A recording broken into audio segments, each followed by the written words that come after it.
저와 여러분을 사랑하십니다. 믿습니까? 복주기 원하시는 좋으신 하나님인 것을 믿으시기 바랍니다. 여러분들 정말 이 코로나가 엊그제 같은데 벌써 이렇게 이제 1년 반, 2년이 점점 이렇게 지나가고 있는데 이제 1년 반이 지나서 뭐 언제 끝날지 알 수 없지만 그러나 여러분들 기억할 것은 어떠한 질병이 와도 두려워하지 마시고 항상 여러분들은 하나님이 우리의 모든 삶을 생사화복을 주관하신다는 것을 기억하시고 하나님을 더 의지하고 이 기회를 통해서 여러분이 더욱더 신앙이 자라고 전진하시기를 주님 축복합니다. 오늘 본문을 가지고 이기기 위해 말씀 안에 계속 머물러 있으라라는 제목을 가지고 말씀을 좀 전거하려고 합니다. 우리가 하나님의 뜻을 발견하고 그 목적을 향해서 나아가기 시작했다면 이제 그것을 오랫동안 유지하고 지키는 것이 너무나 중요합니다. 전쟁을 승리하는 것도 중요하지만 더 중요한 것은 그 승리한 것을 지키는 것이 그만큼 중요하다는 거죠. 그래서 우리의 삶 속에서 정말 누구나 시작은 동일하게 하지만 도중에 많은 사람들은 어떤 사람들은 하나님의 역사를 나타내고 그의 삶 속에서 하나님의 계획하신 그 목적을 성취하고 온전히 이루고 하나님의 앞에 부름받는 사람이 있는가 하면 대다수의 많은 사람들은 하나님의 그 목적을 성취하지 못하고 도중에 하찮은 사람들이 많이 있습니다. 세상에 정말 그리스도인 간의 혜성처럼 나타나서 많은 사람들에게 선한 영향력을 끼치고 인기를 이렇게 누리다가 하루아침에 무너지는 목사님들, 선교사님들, 또 주변에 많은 또 성도님들을 보게 됩니다. 어떤 사람은 시작하자마자 떨어져 나가는 사람도 있고 또 어떤 사람은 또 이렇게 많은 은혜를 받다가 또 도중에 무너지는 사람들이 참 많이 있습니다. 불행하게도 그리스도인들의 몸된 교회 안에서도 성도들 가운데 중도에 이렇게 하차하는 분들도 참 많이 있습니다. 여러분들이 교회사를 보면 1970년도에 은사주의 운동이 불이 일어났습니다. 이때 정말 상상도 할 수 없는 수많은 기적과 표적이 일어났고 정말 새로운 부흥의 불길이 타오르다가 1년이 지나고 2년이 되지 않아서 한순간에 다 이렇게 식어졌습니다.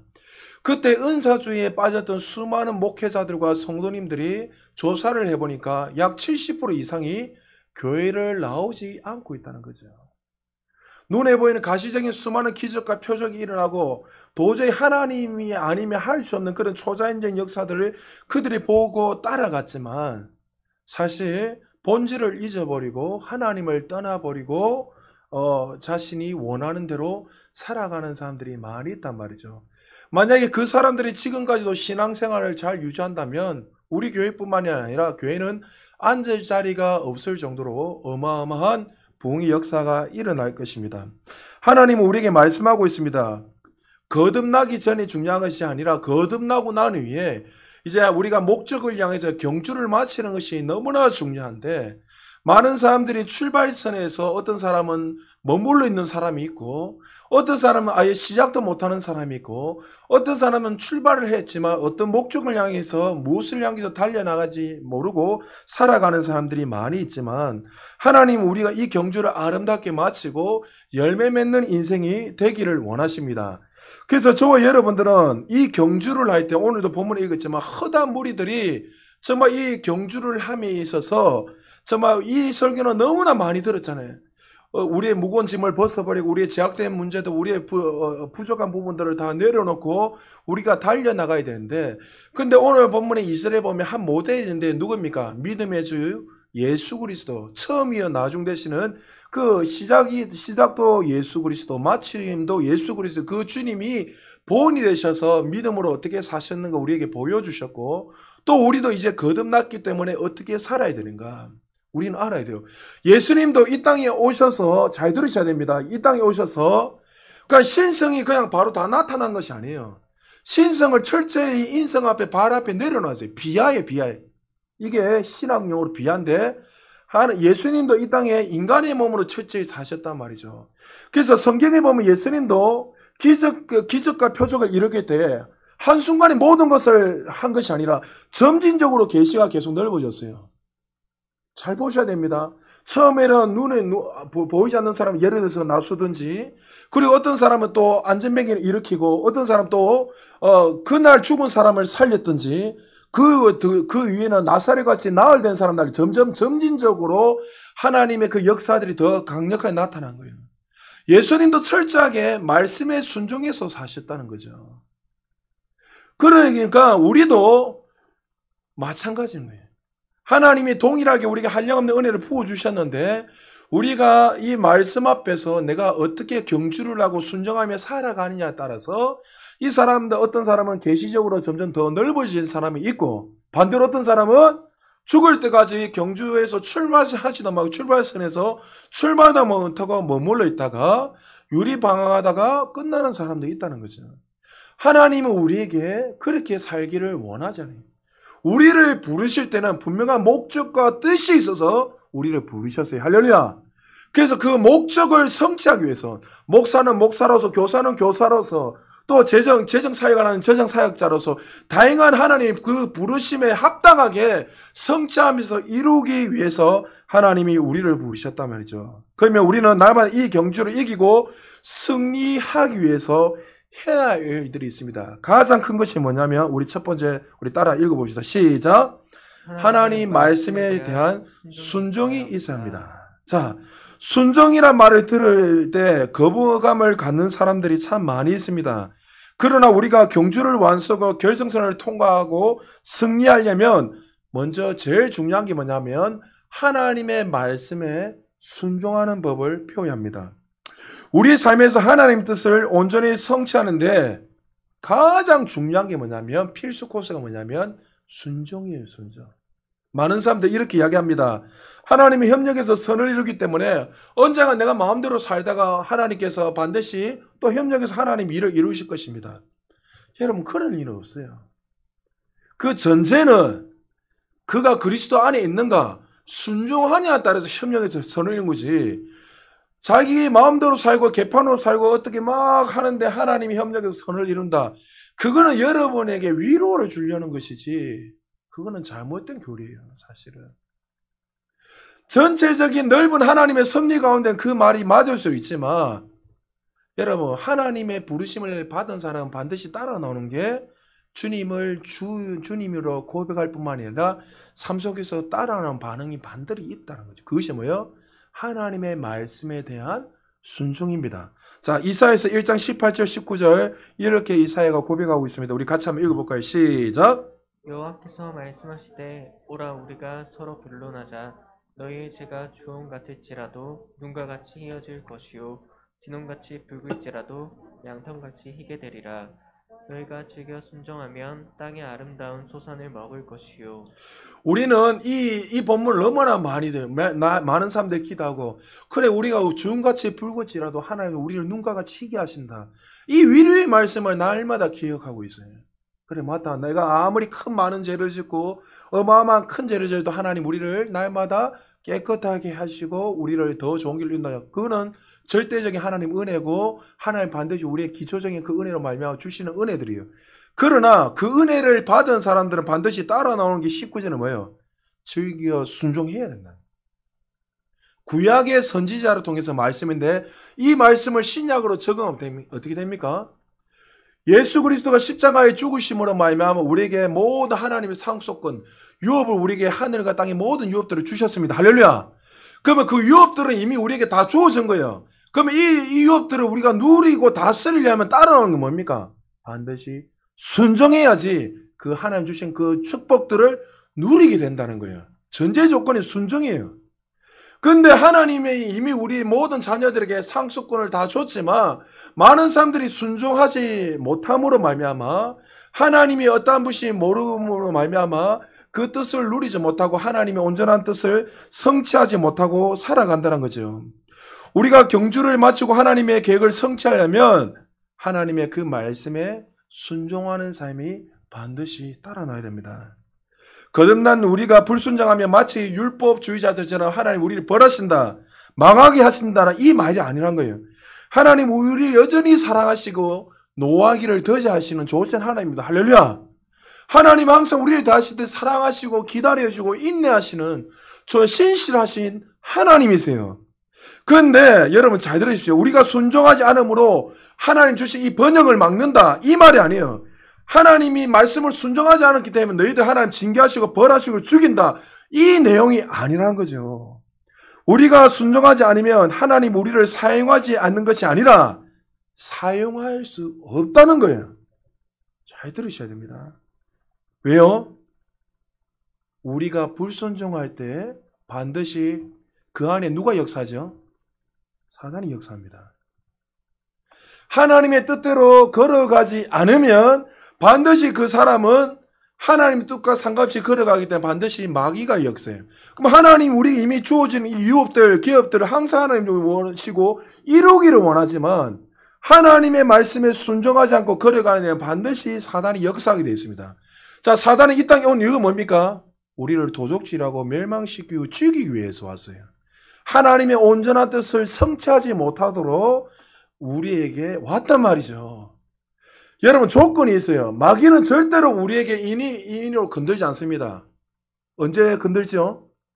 하나님의 말씀에 불순종할 때 마귀가 일하기 시작합니다. 내 안에 두려움이 오고 하나님 원하시는 그 뜻대로 살아가지 않을 때 반드시 마귀가 역사하게 돼 있어요. 그러면 마귀가 역사한다는 건 어떤 일이 나죠? 그 사람을 죽이고 그 사람을 끝내는 하나님과 원수님께 해서 그 인생을 망하게 해요.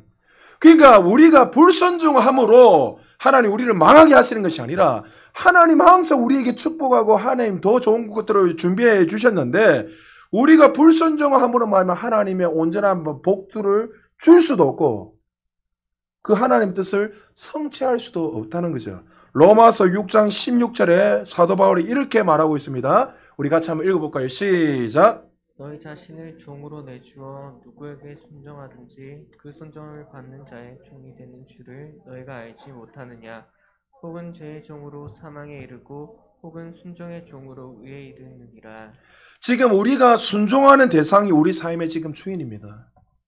여러분이 지금 어디에 순종하고 있는가 보면 지금 내가 어떻게 기능하고 있고 내가 무엇을 따라가고 있는지 그것이 정확하게 드러나는 거예요. 여기 분명히 말했죠. 네가 정말 하나님을 순종하면 말 그대로 말씀을 따라 살아가면 의로운 열매들이 나타날 것이고 쉽게 말해서 의로운 삶을 살 것이고 반대로 불순종한 사람은 반드시 누가 틈타게 되죠? 불순종한다는 것은 지금 마귀가 역사하게끔 내가 문을 열어놓은 거예요. 맞죠? 문을 열은 순간 마귀가 들어와서 우리를 죄의 종이 지배를 하고 마귀가 우리에게 질병을 주고 우리의 고통을 주고 재정적인 문제, 두려움도 염려, 걱정 이런 수많은 것들을 들고 와서 우리를 끝내를 망하게 해버린 거예요. 그 하나님의 뜻은 항상 노하기를 더디하시고 기다리시고 사랑이 넘치시고 신실하는데 마치 하나님이 하는 것처럼 근데 우리가 순종 안 할 때 하나님이 하는 게 아니라 불순종으로 말하면 마귀가 역사해서 여러분의 삶에 그런 문제들을 일어나게 하는 거죠. 그래서 우리 하나님의 그 뜻이 우리를 부르실 때 하나님이 각 개인의 모든 삶에 목적이 있고 계획이 있고 그 사람을 통해서 하나님이 이루실 귀한 사명이 있는데 그 사명을 근본적으로 이룰 수 없는 이유, 가장 큰 이유가 불순종 때문에.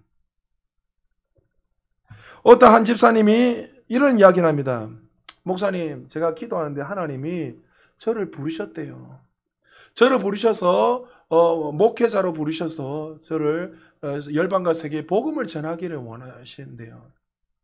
그래서 그 한참 들으면서 그런데 제가 그 길은 갈 수가 없어요. 왜 못 갑니까? 하니까 제가 만약에 그 길을 가려면 우리 집에 개 2마리가 있는데 개 2마리를 누가 키웁니까? 개가 굶어서 죽을 수밖에 없는데 제가 어떻게 그 개를 두고 제가 그 신학교에 갈 수 있습니까? 그때 제가 뭐라 했겠습니까? 개 잡아먹으랬어요. 개 그거 죽이버려. 좀 심한 말로. 지금 그 집사님 보고 지금 개를 잡아먹으라는 말입니까 제가? 그 말 아니잖아요. 정말 집사님 삶에 하나님이 성취하고 이루기를 원하는 그 뜻이 있다면 그 뜻을 위해서 살아가야 된다는 거예요. 할렐루야. 근데 많은 사람들이 핑계를 댑니다. 시간이 없습니다. 나에게 자녀가 있습니다. 금붕어로 돌봐야 됩니다. 뭐를 돌아봐야 됩니다. 이런저런 핑계를 대다 보니까 하나님이 하라고 하신 일을 못하겠다는 핑계를 댑니다. 그래서 그런 삶 속에 하나님의 뜻이 온전히 성취될 수 없고 그의 삶 속에 날마다 제한됨으로 살아갈 수밖에 없다는 거예요. 하나님 우리를 사랑하세요. 할렐루야. 여러분의 그 환경이 중요한 것이 아니라 하나님이 이 부르실 때에 우리를 부르실 때 가장 고결한 인생으로 우리를 부르셨어요. 나는 부족하고 나는 연약한 것이 아니라 하나님의 피값으로 우리를 살리셨어요. 그러면 이 하나님의 그 뜻을 성취하기 위해서는 반드시 따라 나갈 것이 하나님의 말씀에 대한 순종입니다. 이 설교를 준비하다가 세기로 교회 손현보 목사님 간증이 생각이 났습니다. 여러분 손현보 목사님 아시죠? 세기로 교회. 이제 전도의 유명한 목사님인데 이 목사님 초창기 때 개척을 하고 교회가 이제 어마어마하게 부흥이 일어나게 되고 김해와 진주 사이에 이렇게 교회가 있단 말이죠. 그 경계선 사이에. 그래가지고 드디어 교회에 임직자들을 세우고 장로와 권사님을 쫙 세웠습니다.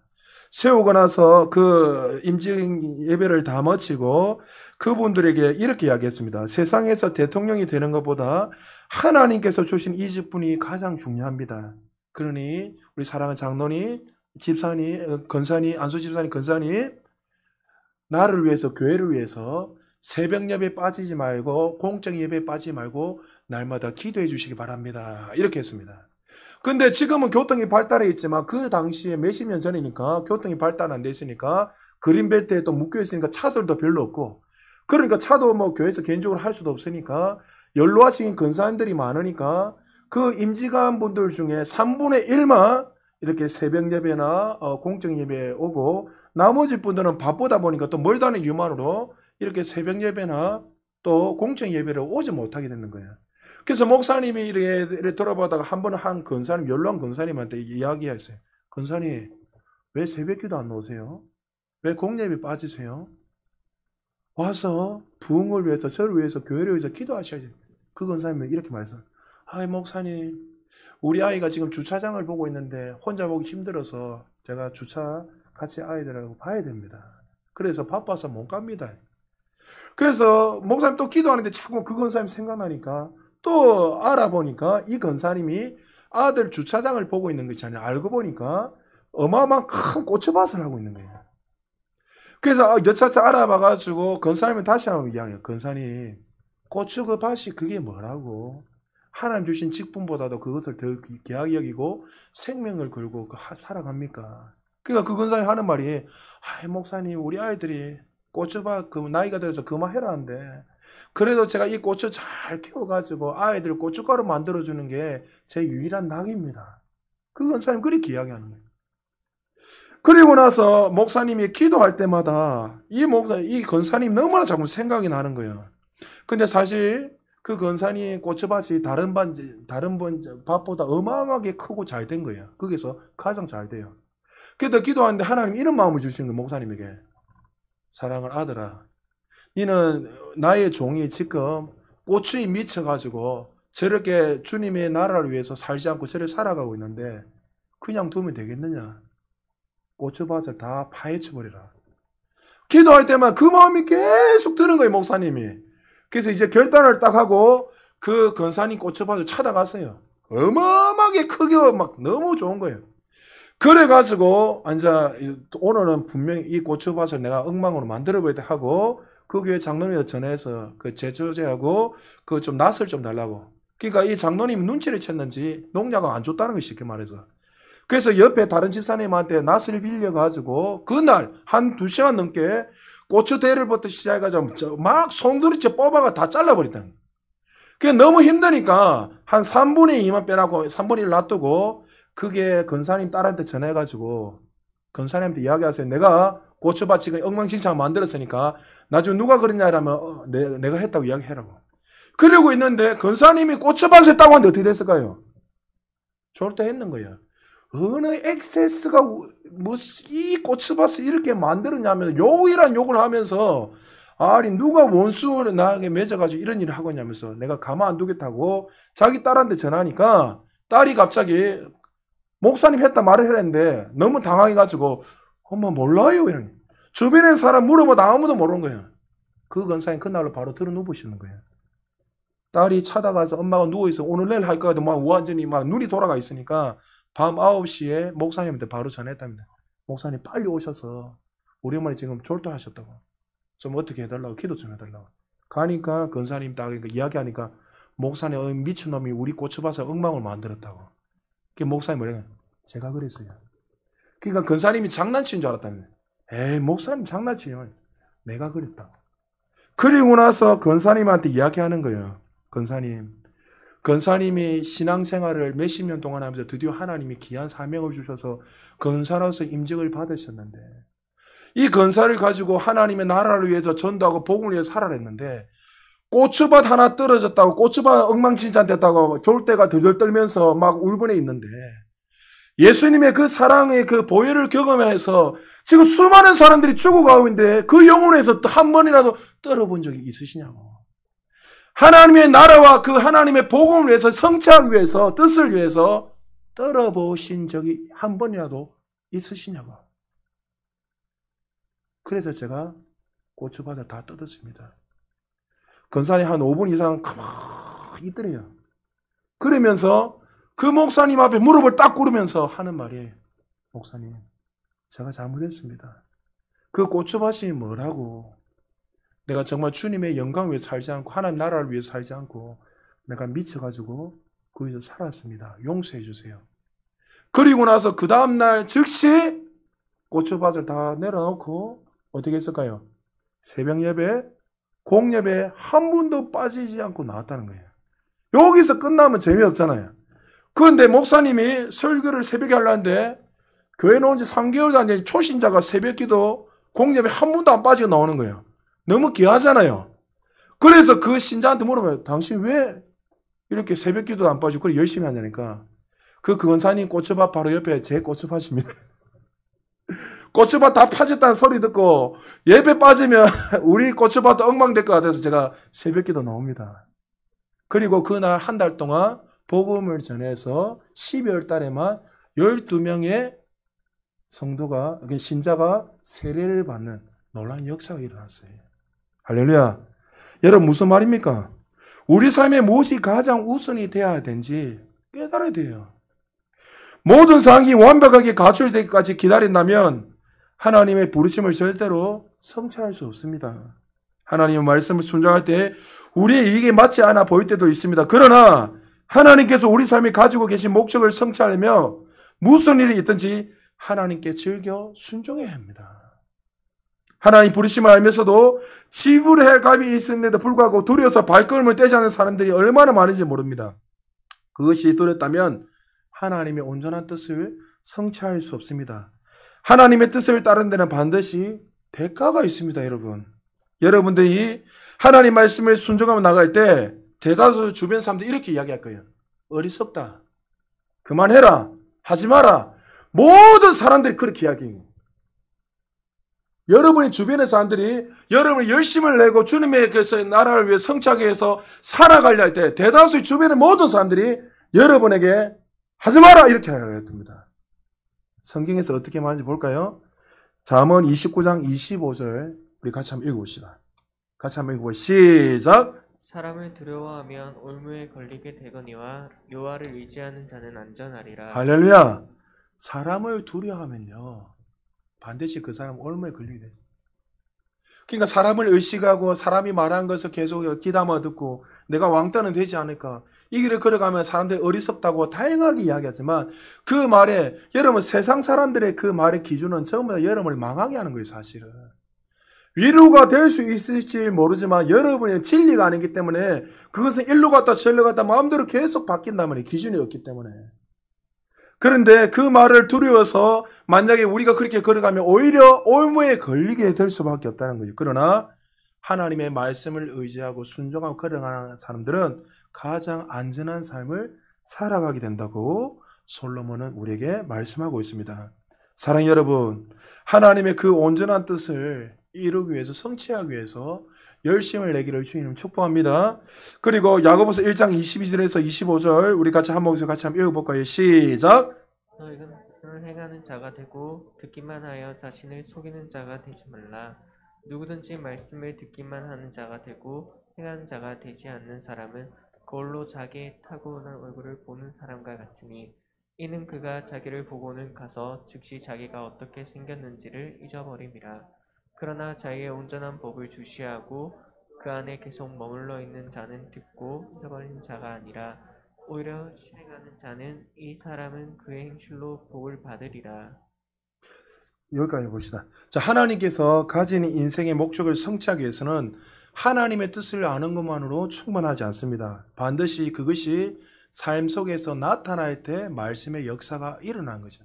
많은 사람들은 내가 아는 것으로 지금 행하고 있다고 착각하고 있습니다. 율법을 누구보다도 잘 지켰던 사도 바울, 그리고 그 당시에 많은 제사장, 랍비들, 또 바리새인들, 서기관들 누구보다도 말씀을 많이 알았지만 결론 어떻게 해요? 그 아는 것으로 역사가 일어난 적은 없어요. 하나님은 우리에게 이제 구약과 신약의 차이점이 뭐냐면, 구약은 어떻게 해요? 순종함으로 하나님 역사를 이룬 것이고, 신약은 어떤 거? 진리는 행하는 것이에요. 할렐루야. 진리는 이미 우리에게 이 66권의 이 하나님 말씀이 이미 우리에게 완수되었기 때문에, 완벽하게 이 전경이 되었기 때문에 이 진리를 우리가 이렇게 하느냐 저렇게 하는 것이 아니라 반드시 그 길라잡이의 말씀을 통해서 그대로 지키기만 하면, 순종하기만 하면, 행하기만 하면 반드시 역사가 일어나게 되어 있습니다. 여러분, 분명한 것은 첫 단계에 순종하지 않는다면 하나님은 결단코 우리에게 두 번째, 세 번째, 네 번째, 10단계 단계에 알려주지 않습니다. 여러분 항상 기억이 됩니다.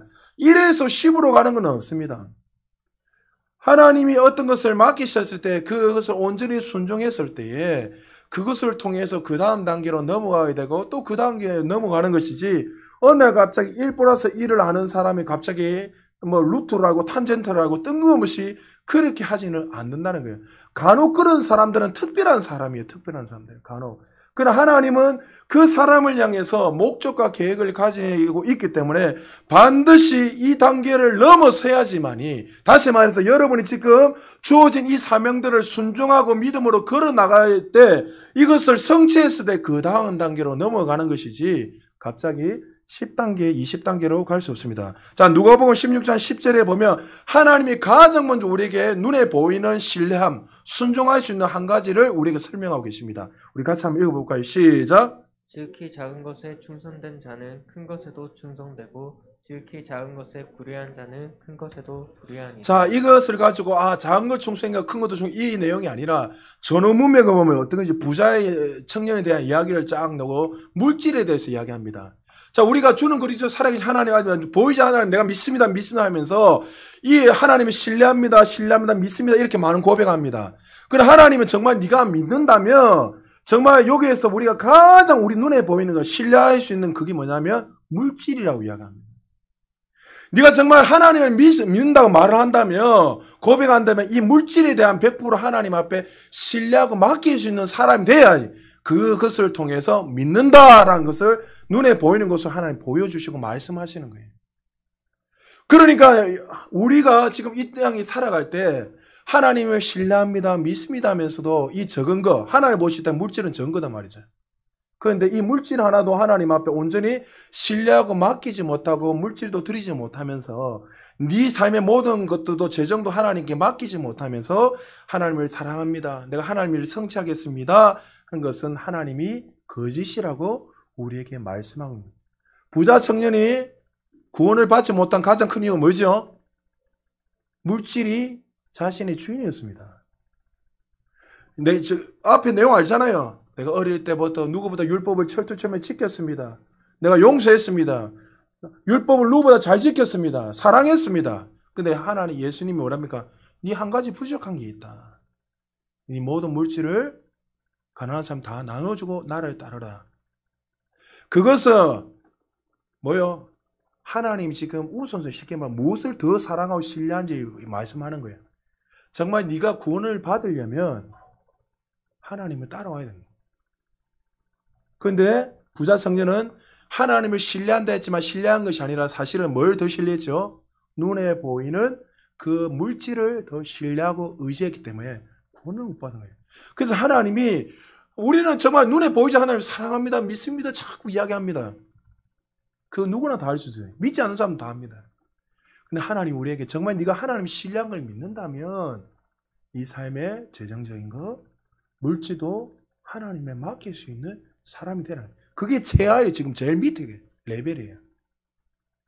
그러니까 제 주변에 영적 거장들, 제 주변에 하나님과 계약에 쓰임받는 성숙한 목사님들이나 주변의 분들, 재정 이렇게 탁월에 쓰임받는 분들 보면 공통점이 하나 있어요. 재정에 대해서 정말 자유하고 주는 자입니다. 정말 많이 흘러보내고 주는 자예요. 여러분에게 지금 물질을 많이 내라 이거 아닙니다. 의미를 정확히 들으셔야 돼요. 정말 신뢰한다면 눈에 보이니까 뭘 맡기라는 거예요. 이것까지도 맡기라는 거예요. 이걸로 출발해라 이거예요.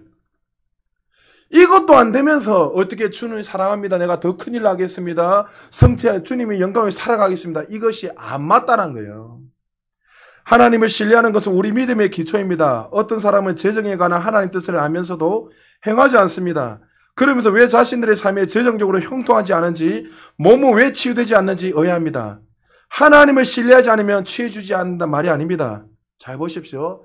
여러분 부분 속에 어떤 사람은 치유가 지금 막 일어나지 않고 어떤 사람은 또 재정적으로 막혀있고 여러분 속에 다양하게 막혀있는 이유는 뭐냐면 그것을 여러분들이 딱 이렇게 조사해보면 어느 분야에 하나님을 향해 신뢰하지 않는 부분이 있어요. 그 불순종이에요. 나는 이거는 믿고 이거는 다 믿는데 하나님 나 이거는 못 믿겠다. 그것 때문에 역사 아니라는 거예요. 어떤 사람은 재정을 못 맡기는 거예요. 못 믿는 거예요. 여러분 재정을 여러분 지금 헌금을 부으라 이 이야기 하는 거 아니에요. 여러분 왜 물질을 옮겨지고 있을까요? 왜 좀 더 이렇게 더 모으려고 모으는 게 나쁜 게 아닙니다. 모아야죠. 저도 열심히 모으고 다 열심히 해야죠. 근데 왜 내가 주인이 돼서 물질이 주인이 돼서 이렇게 살아가죠? 하나님을 신뢰하지 않기 때문이에요.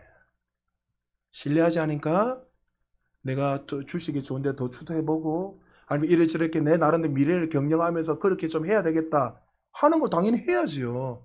우리 교회도 지금 경영을 하고 있잖아요. 다 기도하면서.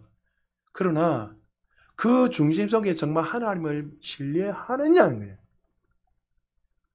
그래서 하나님이 이 물질에 여러분 항상 이제 헌신을 할 때 역사할 때는 물질하고 항상 이렇게 여러분 물질을 드리고 구약해 보십시오. 물질을 드리고 하나님 역사하셨어요. 구약은 여러분 읽어보면서 자세히 읽어보세요. 지금 읽고 있잖아요. 레기요. 항상 하나님 앞에 뭔가를 드리고 난 이후에 하나님 받으시고 축복하시고. 그러니까 그거 드렸으니까 복을 준다 이 말이 아닌 거예요. 신약이 넘어온 사람은 하나님을 신뢰하는 사람들은 항상 모든 것을 맡긴다는 거예요. 재정뿐만이 아니라 여러분의 삶의 자녀들, 여러분의 기업들, 여러분의 가족들, 주변에 많은 모든 청년들 얼마나 미래에 대해 지금 고민은 준영아 미래에 대해 걱정되지? 안 되나? 걱정되지? 안 되나? 다 되잖아요. 나름대로 고민한단 말이죠. 사실 고민한단 말이죠. 그럼 여러분 여기에서 하나님이 정말 원하시는 건 뭘까요? 청년들한테. 하나님을 신뢰라는 거예요. 하나님을 믿으라는 거예요.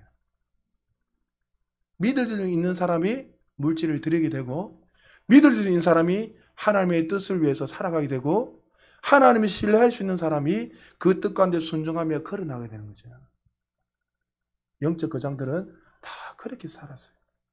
여러분 작은 것부터 시작하세요. 하나님 지금 최소의 것을 이야기하는 거예요. 눈에 보이는 그 신뢰도 못하는데 어떻게 주는 그리스도 살아계신 하나님의 아들입니까? 이렇게 고백하셨습니까? 하나님이 그렇게 할 수 없다는 거예요. 여러분 지금 우리가 누구의 말에 순종하고 있는지 보면 그 삶이 드러나게 되어 있습니다. 죄와 두려움에 순종하여 사망으로 끌려가든지 아니면 의와 하나님 말씀에 순종하여 생명을 인도하여 받든지 둘 중에 하나입니다. 두려움과 욕심과 이기심에 순복하면 그것을 만들어낸 사탄에게 지금 순복하고 있는 것이고 사단에게 순복하면 내가 하나님을 받는 축복이 사단에 방해할 수 있도록 허락하게 되는 거죠. 그래서 그 삶에 치유가 일어나지 않고 결혼 생활도 방해가 일어나고 그 외에 수많은 축복들이 지금 제한되고 있다는 거죠. 그래서 우리는 항상 하나님을 신뢰해야 돼요. 하나님 여전히 하나님은 항상 오르시고 항상 우리의 가정에 대한 목적과 계획이 크시고 누구보다도 우리가 잘 되기를 원하시는 분이 우리 전지전능하신 하나님이세요. 할렐루야. 여러분보다 몇천 배, 몇억 배 그 이상으로 하나님이 우리가 잘 되기를 원하세요. 여러분이 부모님들이 자녀들이 잘 되기 위해서 애타는 것처럼 그 몇천 배, 몇억 배 예수 그리스도를 죽이면서까지 우리를 사랑하셨는데요. 누구보다도 우리 그분을 정말 믿고 신뢰하게 되면 물질뿐만이 아니라 생명, 치유 모든 전 영역을 하나님을 신뢰하며 걸어나갈 수 있는 거예요. 여러분 영광에도 더 큰 영광 올라가시길 좀 축복합니다. 머물러 있으면 안 돼요. 계속 전진해야 돼요. 반면 하나님을 신뢰하며 또 믿고 순종하며 우리의 모든 삶 가운데 하나님께서 운행하시는 문들이 열리기 시작합니다. 마치 바울의 눈에서 비늘이 벗겨져서 새로운 계시의 문으로 들어간 것처럼 하나님이 그렇게 우리의 삶에 역사하시고 운행하기 시작합니다. 여러분들의 필요를 초자연적으로 채워주시는 하나님의 역사를 경험하게 됩니다.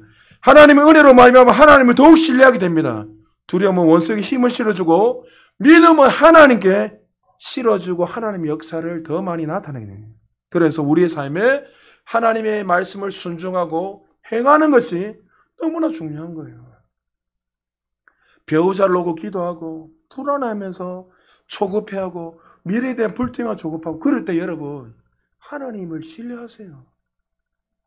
하나님 앞에 엎드려서 그분을 바라보고 나가셔야 돼요. 조금만 어려우면 위기가 와서 두려워하기 시작합니다. 하나님을 다 잊어버리고.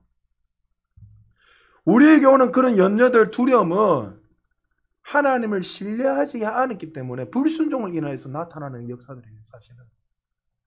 여전히 하나님은 우리의 왕이시고 나의 아버지임을 믿게 되면 어떠한 상황 속에서도 우리는 여전히 그 말씀을 따르며 걸어가게 되어 있습니다. 사랑하는 여러분, 여러분이 그 말씀에 순종하지 않고 마귀에게 굴복하는 그 순간에 불순종으로 걸어가는 그 순간에 마귀는 우리에게 역사하고 우리를 사로잡게 될 것이고 우리를 죽이고 멸망의 문으로 들어가게 할 것입니다. 여러분, 우리의 행동은 순종의 여부에 따라서 우리의 삶의 영향력으로 결정나게 됩니다.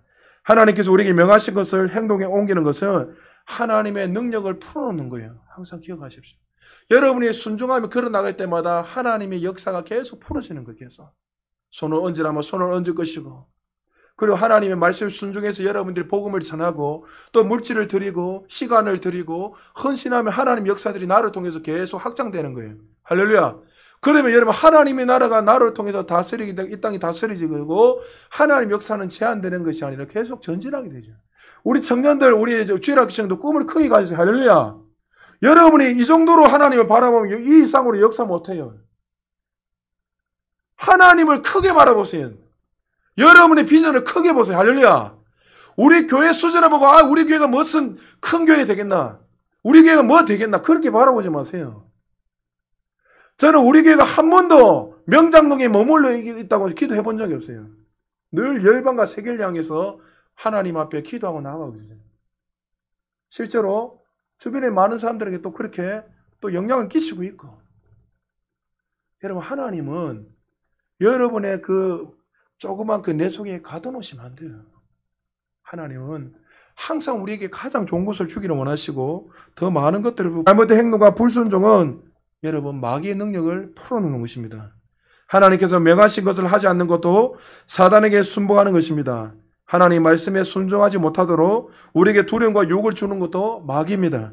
결과적으로 이 두려움을 받아들이고 하나님의 말씀을 거절하고 불순종할 때 마귀가 우리 삶을 파괴할 힘을 주고 마는 것입니다. 그리고 사단이 우리를 죽이고 멸망시키고 하나님의 온전한 뜻을 성취하고 이루지 못하도록 우리의 삶을 제한하고 막아버리는 거예요. 결론은 뭐예요? 하나님이 그렇게 하시는 것이 아니라 내 불순종으로 말미암아 마귀가 역사에서 일어나는 거예요.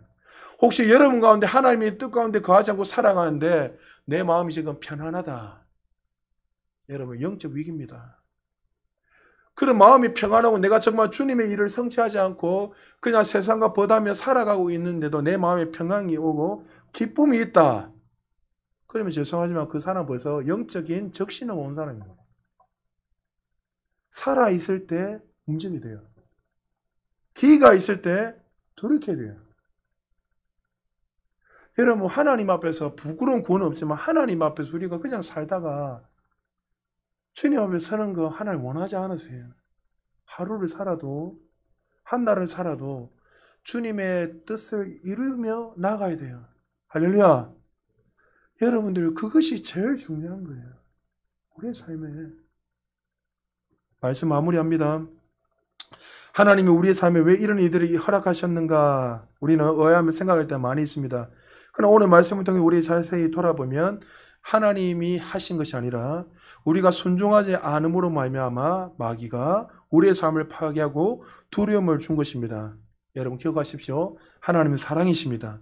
노하기를 더디하시는 분이고 우리를 끝까지 기다리시고 가장 좋은 길을 인도하시는 좋으신 하나님이십니다.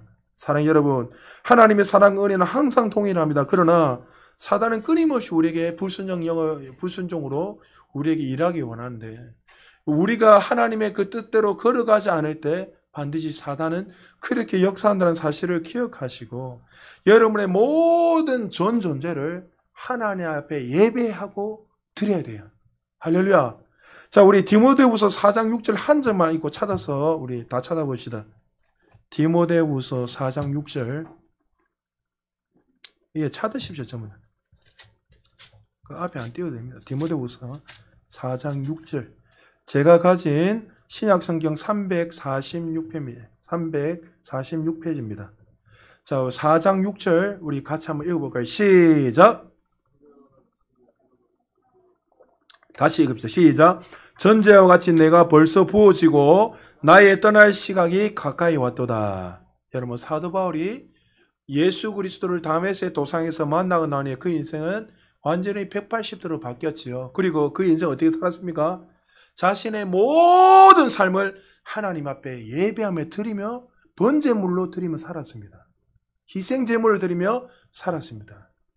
그가 정말 주님의 그 뜻을 성취하기 위해서 자신의 모든 것을 대가를 지불하고 살아갔을 때 그를 통해서 열방과 세계가 변하는 역사의 물줄기를 새롭게 트는 놀라운 축복의 통로로 쓰임받았습니다. 할렐루야. 하나님 지금 우리를 그렇게 사용하기 원하세요.